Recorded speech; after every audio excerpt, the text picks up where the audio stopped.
Kasus misteri di desa Kazakhstan. Sebuah desa kecil di Kazakhstan menyimpan misteri yang belum terpecahkan.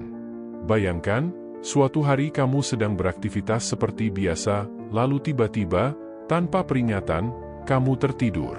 Tidak hanya sebentar tapi bisa berhari-hari. Dan ketika kamu bangun, kamu tidak ingat apapun yang terjadi. Tubuhmu lemas, bahkan mengalami halusinasi.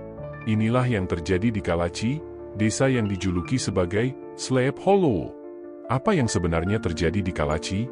Apakah ini penyakit misterius, gas beracun, atau sesuatu yang lebih mengerikan? Mari kita telusuri bersama. Tahun 2013, warga desa mulai mengalami gejala aneh secara tiba-tiba tertidur tanpa sebab yang jelas. Beberapa tertidur hingga 6 hari dan mengalami halusinasi saat bangun. Gejala ini bukan hanya terjadi sekali namun beberapa kali. Gejala ini menyebar cepat, hingga 1 dari 3 penduduk terkena dampaknya. Beberapa teori yang dianggap sebagai penyebabnya. Teori 1, penyakit misterius.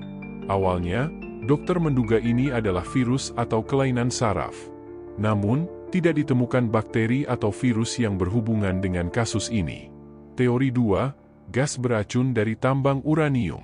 Kalachi terletak di dekat tambang uranium.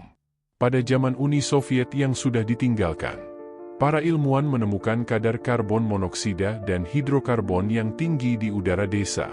Kemungkinan besar, gas ini menyebabkan hipoksia, kekurangan oksigen, yang membuat warga tertidur.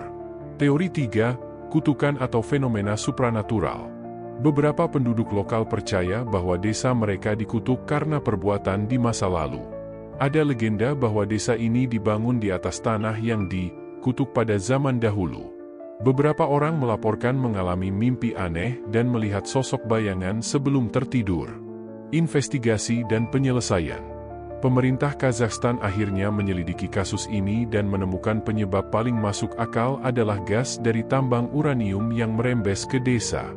Tahun 2015, banyak warga akhirnya dipindahkan ke desa lain, dan insiden mulai berkurang. Kasus Sleep Hollow di Kalachi mungkin sudah mulai terpecahkan, tapi tetap menyisakan misteri. Apakah benar gas beracun penyebabnya, atau ada sesuatu yang belum kita ketahui? Bagaimana jika fenomena ini terjadi lagi di tempat lain? Menurut kalian, apa yang sebenarnya terjadi di Kalachi? Apakah ini hanya kasus ilmiah, atau ada sesuatu yang lebih besar di baliknya? Tulis pendapat kalian di kolom komentar. Jangan lupa like, share, dan subscribe agar tidak ketinggalan kisah-kisah misteri lainnya. Sampai jumpa di video berikutnya.